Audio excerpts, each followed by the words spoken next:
Wow. Yeah, 'cause I didn't get the other one back. All right, morning, guys. Let's get to work. So we got another lesson today. Today's pretty actually easy. It's going to be very straightforward. Easy concept today. It's called variation. You might not be aware of the word, but it's a very, very simple concept. So I expect you all have pretty easy time with this section. Pretty straightforward on your homework. You kind of just step an equation, plug things in. It's really not that complicated. So that should be good. And then you have until Wednesday to get it done also because of the long weekend, right? So you got a work day on Tuesday also to work on it, even though it's super easy. If you did over the weekend, you wouldn't need the work day. And if you don't want to do it over the weekend, that's fine. You have a work day on Tuesday to get it done. So that's what we're going to do. And it shouldn't even take all hour either because it's pretty straightforward and the examples are pretty good. All right, let's dive right in. Practicing the old stuff.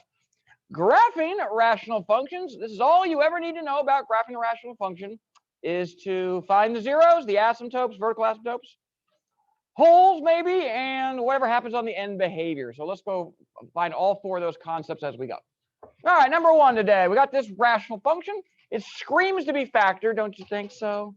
I think so. This top, I'll work on this. I think it factors into x minus 6 and x plus 5. Do you agree with that? Okay. Down on the bottom, it looks kind of messy, but 4 goes in everything, doesn't it? So be smart. You look for numbers that go into everything. Take those out first. Take a 4 out. And that'll leave me with a minus 5x minus 6, which also factors. And look at that. That's pretty great. I think factors, yeah. Minus 6 and plus 1. So I just factored everything down. I really didn't do anything, conceptually so far. I've just factored things. But of course, why do you factor things? Because it's easy to see when they're 0, right? So I see something that will make the top and bottom 0 at the same time. 6. So what happens when it's the top and bottom 0? Oh, very good. All right, let's make some notes here. So there's going to be a hole at 6. And they do cancel out. That's why it's called a hole, by the way. Remember, things on top and bottom do cancel out. Another word for it's a removable discontinuity because it gets removed from the equation. So I really don't have to worry about it anymore besides drawing a hole at the end. I see something that makes just the top 0. -5. So that's a 0. 0 at -5. And there is something that makes the bottom 0, -1. And that's going to make things blow up right there. So there's our 3 main things we look for. And then, of course, there's a 4th thing we always do, too, the end behavior. That's a whole separate beast, right? It's got nothing to do with this. We're going to go do some long division real quick. So let's see what we get when we do x squared minus x minus 30 divided by 4x squared minus 20x minus 24. Now, it is possible to do this one because that's an x squared thing and there's another x squared thing. It's just not going to be a pretty number that we have to multiply 4 by to get 1. We have to multiply 4 by to get 1. Anybody? What? Yeah, 1/4. It's a fraction. You guys got it. So up top here goes 1/4. And I'm really not even going to do the rest of the work. Do you know why? Okay, I don't need to. But don't just assume like after the first step you don't need to. Just think about what's going to come next. After I do this, there'll be x's next, right? Because I had x squareds. And I can't put x squareds into x's. That's why I'm going to cut out. Okay, so 1/4. It is what it is. So this thing's going to level off on the ends to whatever graph of y equals a 4th is. And then if it's just a number, it's just a flat line, right? Okay, so let's start putting this thing together graphically. Like we just said, at 1/4, it's not very high up, there is going to be a horizontal asymptote. Okay? The terms horizontal, slant, oblique, they all mean the same thing, just describing the shape of them. Horizontal is a horizontal line. Slant is a slanted line. Oblique, some weird thing. And it's gonna, what else we got? We got a 0 at -5. 1, 2, 3, 4, 5. So it's going to cross the axis right there. There's a vertical asymptote at -1. So it's going to blow up right here at -1. And that's kind of all we got to go off of, right? Okay, so I see one crisscross shape. And you can probably guess what this shape's going to look like. Considering the 0's down here, I'm betting it hugs it over here, goes through that 0 and goes down there. And then I bet it jumps back up over here. So, and I think if you graphed it, that's exactly what you would see. Again, I know exactly what it's going to look like because I've been doing this for years and years and years. Once you get the outline, don't trust yourself too much. Go to your calculator, plug it in, make sure it actually looks like what you think it would. I want you to guess. I want you to kind of have I think it's going to look like this. Cheney does this all the time. Oh, I was right most of the time, but sometimes there's a surprise and it doesn't work out exactly like you think. Questions on that one? Oh, I forgot the hole. Good call. Where's the hole at? 6. Very good. Oh man, I would have docked myself a point for that. 1, 2, 3, 4, 5, 6. Good catch. Good catch. Yeah, don't forget that. Very good. Yeah. All right. Now it's done, right? All right, we're good on that. Let's go again.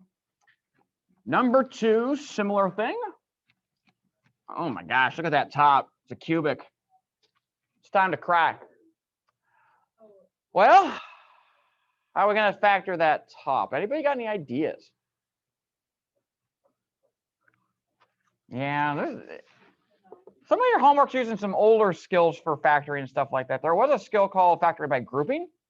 Remember that one at all? Remember the term? Remember me saying it at all? Okay. All right. Well, factoring by grouping, that's really the only thing you have to play with if you have a cubic like this. Maybe you can factor something out of the first 2, and maybe you can factor out something out of the last 2, and maybe they have something in common, and that's your only hope. Now, the first 2, what goes into both those? X squared. Okay, we'll take an x squared out. And that would mean leaving with an x plus 1. The second 2, they both got a 6 in them, but they're both negative also, right? So I think if you take a negative 6 out of the second group, look what's left over in that one. An x plus 1. So they both have an x plus 1 in common. And just like the number 1, where they all had a 4 in common, if they all got a 4 in common, you take the 4 out, right? Well, if they all got an x plus 1 in common, you take the x plus 1 out. So we're going to take the x plus 1 out of this. We're going to factor out this top expression. And if you take it out of both of these, what's left over is just x squared minus 6. So it's getting a little prettier. It's getting a little prettier. I found a way through. Probably on the test, I won't give you many or any at all, actually, that are, take weird factoring techniques or anything like that. But you should know them. They're good to know. All right, that's better. I can, well, let's see. What about this? I don't know. This is getting ugly. Let's just, I can see right at the bat a number that makes the top 0. Can you see a number that makes the top 0? -1. All right, let's write that down. But I also got this x squared minus 6 thing. So I'd like to know when that's 0. Anybody got any suggestions about how to figure out when x squared minus 6 is 0? You could take 6 onto the other side of the square root. Ooh, that was nice. I agree with that. But don't forget your plus minus. Very good, very good. That's exactly what you're going to do. So there are 2 other zeros, positive square root of 6 and negative square root of 6. Okay, it is what it is. All right, that's what makes the top 0. I think it's pretty obvious what makes the bottom 0. 0. Yeah. When's it 0? When it's 0. That's kind of all there is to it. So yes, there will be a vertical asymptote at 0. They don't have anything in common, correct? The top and bottom are not 0 at the same time. So there are no holes this time. I don't have to worry about forgetting to draw that. None. And as far as the end behavior goes, well, let's go do the stupid long division real quick. It looks long and terrible, but it's actually not going to be that bad because we're just dividing by x. So yeah, it's going to be pretty straightforward. X squared up top, x cubed, it's gone. Can I go again? Yeah. So another x squared, subtract them. Can I go again? Yeah. Can I go again? No, so we're done. So that's it. X squared plus x minus 6, whatever the heck that graph looks like, that's what it's going to look like on the ends.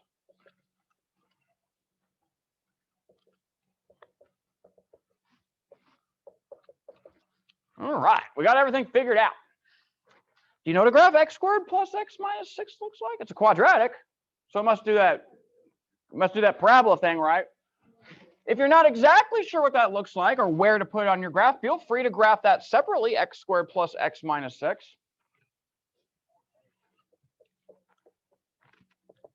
If you graphed x squared plus x minus 6 on your calculator, it looks something like this. So this is what it's going to hug on the ends. And again, this is end behavior, end behavior. This is only on the left and the right side what it's going to do. So there's the end behavior. So what kind of asymptote is that? It's not horizontal. It's not like it's an oblique. Yeah, it's an oblique asymptote right there. Well, what else we got to play with? Let's see, zeros. There was a 0 at -1. Check. Negative square root of 6. Anybody want to figure that as a decimal just so we know kind of where to put that? Probably, I don't know.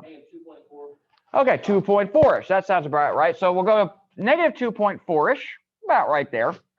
Also positive 2.4-ish, right there-ish. Okay, there's all the zeros, right? There were 3 of them, -1 plus square root of 6 minus square root of 6. Vertical asymptote at 0, so it's going to blow up right here at 0. Boom. And that's pretty much the highlights. Now I'm going to attempt to try to see what this graph would look like. Boy, this one's actually kind of messing with my head. Why don't you graph it real quick? Because I am not confident that I'm going to be able to do this one in my mind. Hmm.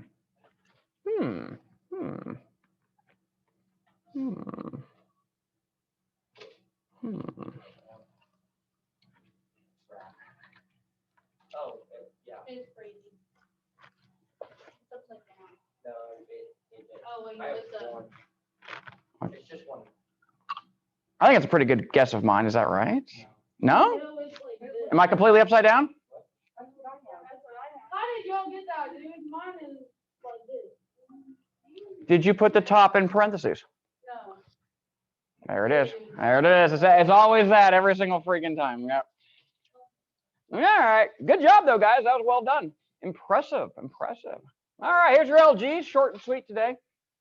Talking about a concept called variations. Very easy. Very, very easy. This is the kind of thing like at the end of the, but when the test comes, you'll be like, can you put 20 problems on there like this one? No. Well, I'll put a decent amount. Yeah, I think my grade didn't go up. I'll do some extra credit or something. I will buy you something. No more coffee. Do you want? No more coffee. We need Kleenexes. I know that much. Okay, I will go buy you. I will have a big Kleenex thing at the end of the year.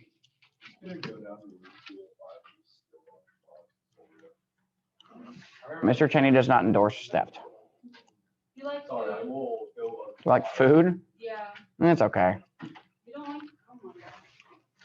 There's not many things in this life that still bring me joy. I feel that. It's sad. Every year it gets less and less. It's like, I used to like that. It's like, no, I don't.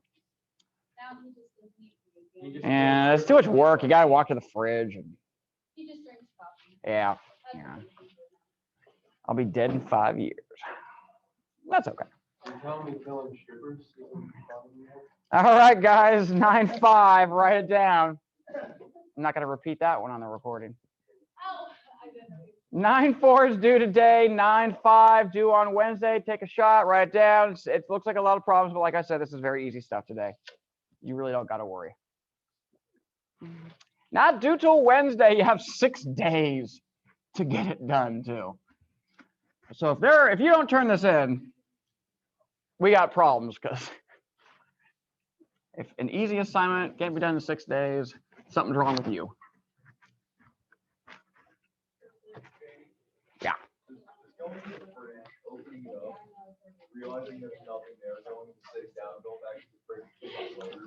It's just that there's nothing in there. I'm not going to cook something. That's too much work. Mac and cheese. All right, here we go. Section 9.5 today. The title of it is Variation. Short and sweet. It's just learn some buzzwords. You learn some buzzwords, the math is super, super easy today. So the first thing we're going to do is discuss what the buzzwords is you should learn. They're going to have they're going to have lots of things that vary. One variable varies with another one. And right off the bat, you should probably write down this definition. The box right here pretty much says it all. The first variation, what is a variation? It just says how one variable relates to another one, or maybe other ones, plural, in a very, very easy way. The first term is a direct variation. And it could be any letters. They're not always going to say Y and X and stuff like that, but the structure will be the same as this definition right here. If somebody says y varies directly with x or as x or anything like that, it's just a buzzword when they say varies directly, that y is some constant k times x. Some constant. There's going to be k's floating around all these equations today, and they just stand for a fixed number. So if y varies directly with x, maybe y is 5 times x. Maybe y is 9 times x. It could be anything like that, but that's all this fancy talk of direct variation means. Just says, they say, if I said w varies directly with k, that's a terrible example, actually. If I say w varies directly with a, then w is some number times a. That's all it means. Okay. If I said b varies directly with c, b equals some number times c. Okay. Very, very, very easy right there. But you got to know that the word direct means that relationship right here, that y is some number times x. Please write down the term constant of variation too. That's what k is. Like I said, it's just some constant, it's just a number, but it has a name, and they're going to use it a lot. They're going to say, well, what's the constant of variation for this, and what's the constant of variation for that? And all you're trying to do is figure out the number is. It's very, very easy.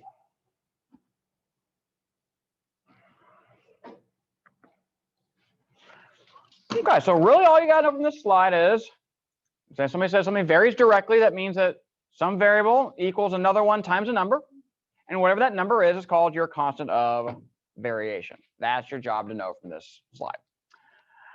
Here's another term, joint variation. And this one means the same exact thing. So if somebody says y varies jointly with 2 variables, it means the exact same thing as the last one. It just means that there's not going to be 1 variable involved. There's going to be 2. So in this one, when they say the key concept down there, they say y varies jointly. The key word jointly means there's going to be there's lots of different letters coming down the pike, not just one. If they said, for example, y varies jointly as x and z or with x and z, then that means the exact same idea as before. Y is some number, still called the constant of variation, k, but not times 1 variable times both the variables. So when they say directly, that means basically there's multiplication involved. And when they say jointly, that means that there's going to be more than 1 variable involved. And that's half the lesson right there. Every example will pretty much, and problem will pretty much be the same kind of structure. Let's look at a typical example. It's very, very easy. Here we go. So jot this down real quick, maybe the whole sentence, because it's really about the wordiness of this stuff too. You want to see how they're phrasing it.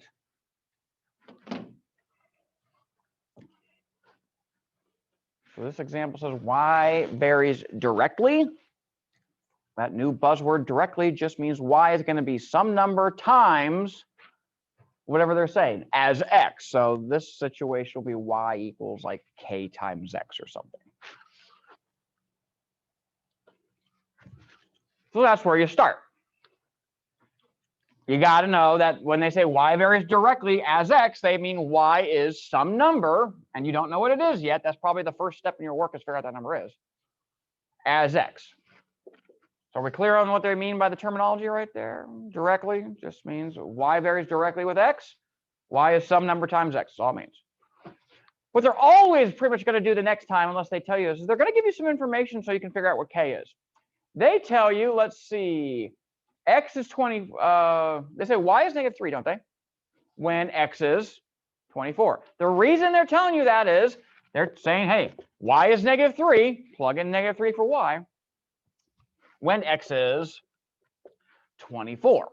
And they're telling you this statement right there so you can plug them in and you can figure out that constant is k. And I think we would just divide by 24. Would you agree? What's 3 over 24 reduced?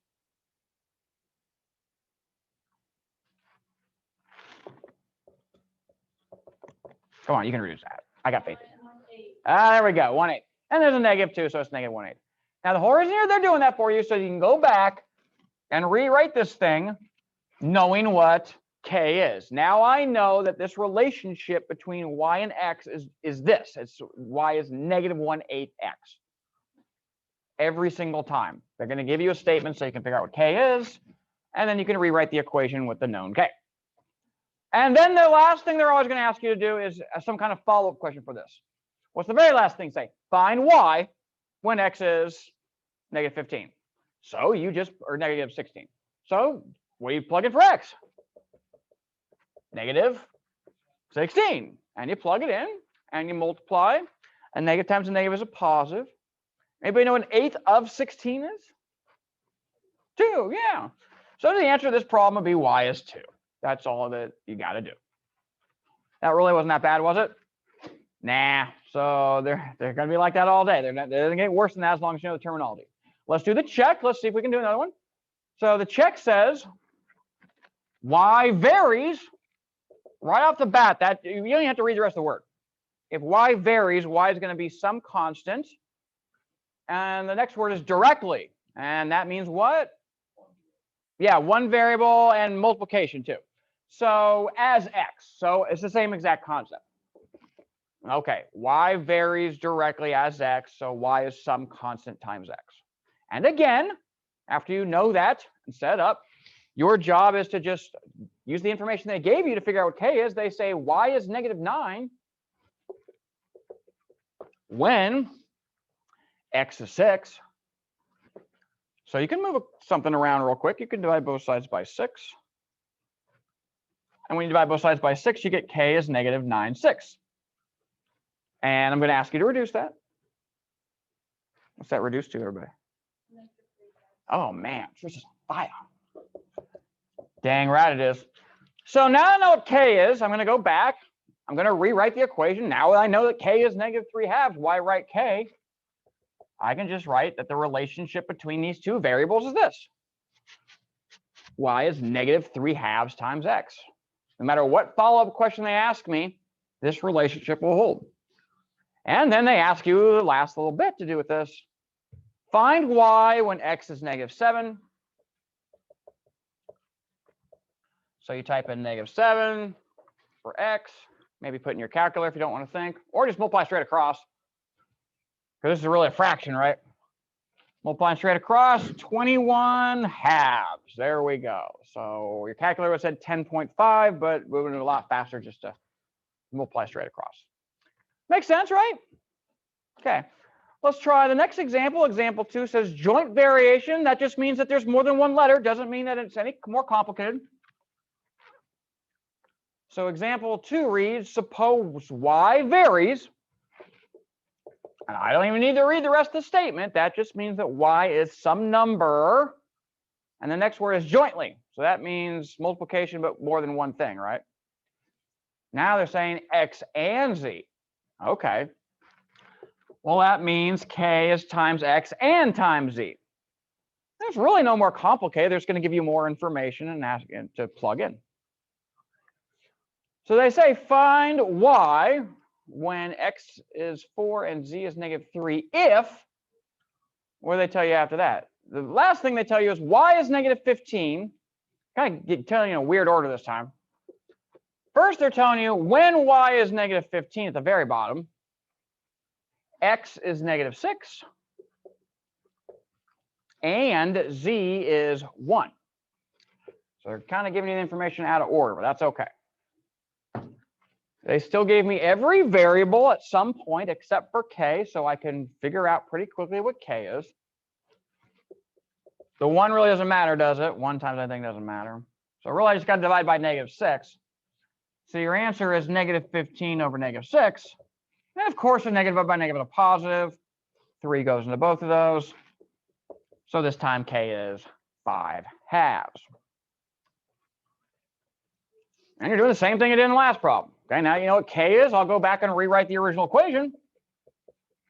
Now that I know that k is always 5 halves in any problem at all. And then if you read the problem, what were we actually supposed to find with this? The part where it said find it was like find y when x is 4 and z is negative 3, right? So part of the problem where they're actually asking us to find the thing Well, they gave us x, they gave us z. We'll plug them in. And what do you get when you have 5 halves times 4 times -3? I agree. -30 is what it comes out to be. So there's my answer for that one. Really easy today, isn't it? I don't think that's bad at all. We'll do one more just to double check. Let's try this one down at the bottom. Just as a reminder to those watching the video, here's what the problems were. We'll write down the check real quick. But again, let's just kind of read it and diagnose what they're saying and put it into an equation, then we'll work with it. Suppose y varies. So y is k. Just as jointly, that means you're going to multiply a bunch of things together, right? As x and z, so same kind of thing. So your setup is y is k, some constant, times x and times z. Then, what do they tell you? Where's the part where they give you all the information at once? I think it's probably the very bottom. Would you see that? Yeah, so they say, hey, if y is -135, when x is 5 and z is -9, that was that last sentence. They're giving you everything except for k. That way you can find k. And I don't know what this is. This is -45. I could do that. 3. I think k is 3. Am I right? Might want to check me. That was in my mind. Pretty sure it's 3. Is it 3? Okay. All right. So now that I know that k is 3, I'll go rewrite the original equation with k being 3. So now I know that y is 3 times xz. And now I'm actually ready to answer the question they're asking me. The question they were actually asking me was, find y when x is -4 and z is -5. So if x is -4 and z is -5, I plug them in, and I'll multiply those together. And I think you get that y is 60. So we're done with that one. Okay, pretty easy. Would you agree? Do you know what the terms mean? All right. There's one more term that they're going to throw at you, and it's not more complicated. It's just one more term you got to learn. And there's another kind of variation called an inverse variation. So take a minute and jot down that little box right there. This is the exact same thing, but division, precisely, yes. So it won't be a number times x or a number times variables. It'll be a number divided by variables. That's it. And after you're done writing that down, you might even want to jot down the bottom line. There could be a combined variation, and that means like a mix of them. Maybe some of them are multiplied. That's direct. Directly means multiplied, basically. Maybe it's direct and some other variables are divided by. So it could be a mix of multiplication and division. But that's it. So when somebody first off says y varies inversely as x or with x, they mean that y is some number, still a constant of variation k, divided by that letter. That's it. It's very, very, very easy.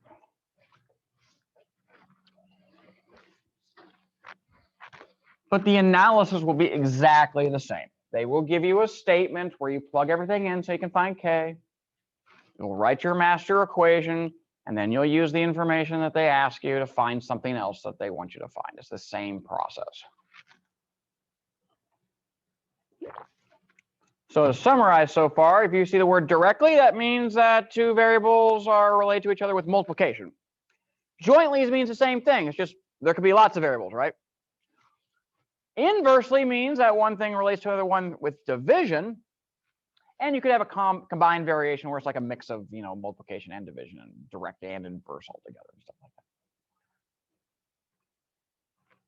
that. So really not going to be any harder than what we just did. Let's go ahead and look at an example, and just a couple more, and then we'll call it a day. All right, let's take a look at example 3. Here it goes. Says if m varies So I don't even read after that. As soon as I see what the variable is, m, I just write m as a constant. There's always a constant involved, no matter what variation we're talking about. But this one says inversely. So what goes off in my mind is there's division in this problem. So it varies inversely as n. That means that the constant is divided by n this time, because that's what inversely means. Then, of course, they're going to give you the standard other stuff. They're going to tell you a couple pieces of information so you can figure out what k is. This one, they're saying that m is -4 when n is 6, right? So if you go to your little equation you set up, m is -4. So I replace m with -4 when n is 6. So this would be what my equation kind of looks like when I'm plugging in those known values. To solve for k this time, we would what? Multiply by 6, which is -24, correct? So k is -24. Meaning my master equation for this problem is k, -24, over n. And then again, they're going to ask you to actually find something with this stuff. They say find m when n is -10. So they said n is -10. So I plug in -10 for n. And it just spits out an answer, 24/10, because a negative divided by negative is a positive, right? But you can reduce that. I think 2 goes in both these, correct? So how about 12/5? That's even better. So there we go. M is 12/5 in this particular problem. Let's do one more like that. There's a check on the board. We'll do this one.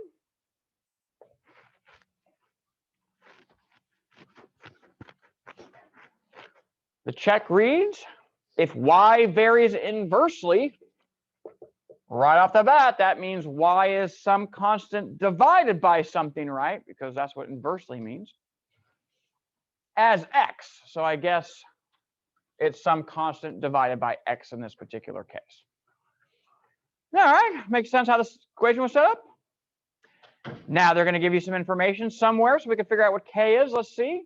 They say x is -3 when y is 3.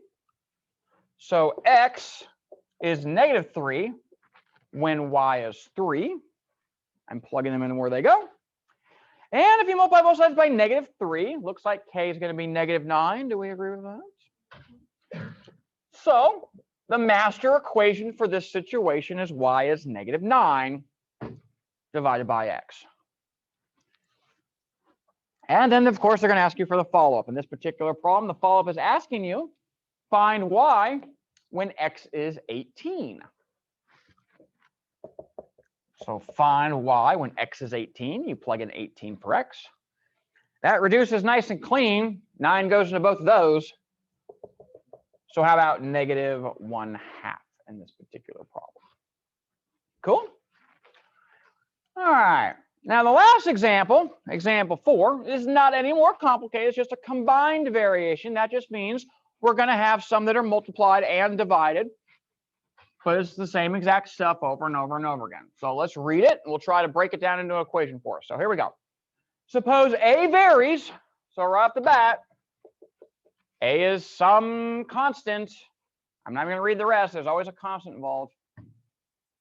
Directly as b. Which one was directly? Was that the multiply or the divide? That was a multiply. So times b. But wait, there's more.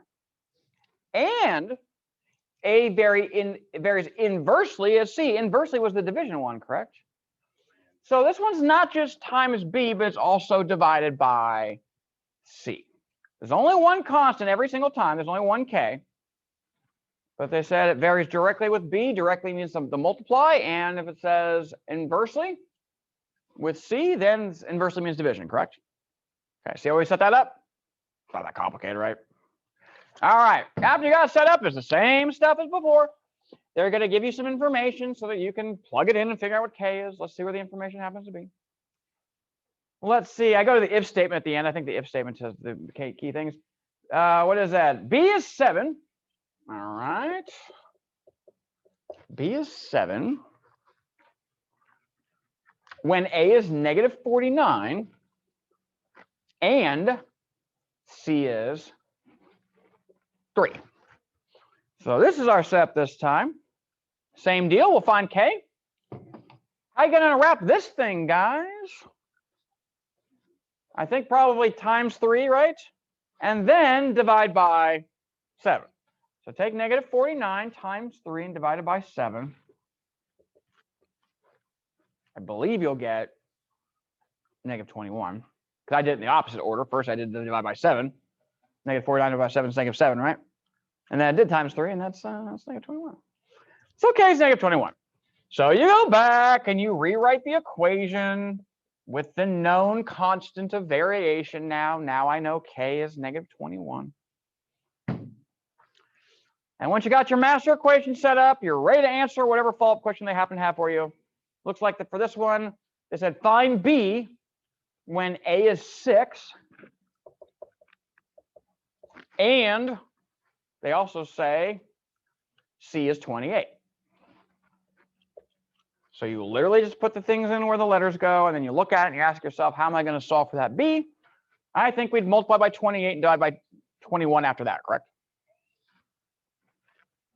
That's a big number. Oh, is it 2? No. 8? Negative 8? Okay. My mental math's off. All right, B is negative 8. I trust you on that. Sounds good. Pretty easy, right? And just for one more time with the combined one, there's a check down there. We'll do this last check, and that will literally be the end of the day because I've been beating this horse to death all hour. There we go. Last check today. Suppose M varies directly. Which one's directly? Times or divide? That one's the times one. As N. So directly with N, that means there's a times N involved. But it also says M varies inversely as P. So inversely is the division one. So we'll type that in like that. Then, of course, they're going to give you some information so you can figure out what K happens to be. I go to the if statement again. It says if M is 4/3. Oh, it's a fraction. Oh, no. Negative 4/3. If M is negative 4/3 when N is 6 and P is 9. All right, I'm going to stop right there. Why don't you guys take negative 4/3 and times it by 9 and divide it by 6, and we'll see what we happen to get. Negative 2, I'm down with negative 2. So K is negative 2. So we can go back and write it as M is negative 2 times N all over P. And then lastly, to finish up the day, what were they actually asking us to find with this stupid thing? Let's see. Find M. So I don't know M. When N is 20 and P is 25. So you just type that in your calculator or simplify it. It's negative 40/25. 5 goes into both of those. So reducing that, M is negative 8/5. So very easy, isn't it? It's the same exact thing every single time, isn't it? No matter what. Just know that directly means the times one, correct? Multiplication. Inversely means the division one. If they happen to say the word jointly, that just means that there's going to be lots of multiplication, correct? And there could be a combined one where they have a mix of some things are inverse and some things are direct, but that's about it. All right, that concludes the lesson for the week. You guys are kind of got some free time now. 9.4 due today. Again, 9.5 not due way until Wednesday in the future. And you will have a work day on this easy stuff on Tuesday also. So in general, go home, have a nice weekend, enjoy prom. Don't stress too much, but get 9.4 turned in today. And if you're a go-getter and you're like me on prom night, just crying in your room, feel free to do 9.5.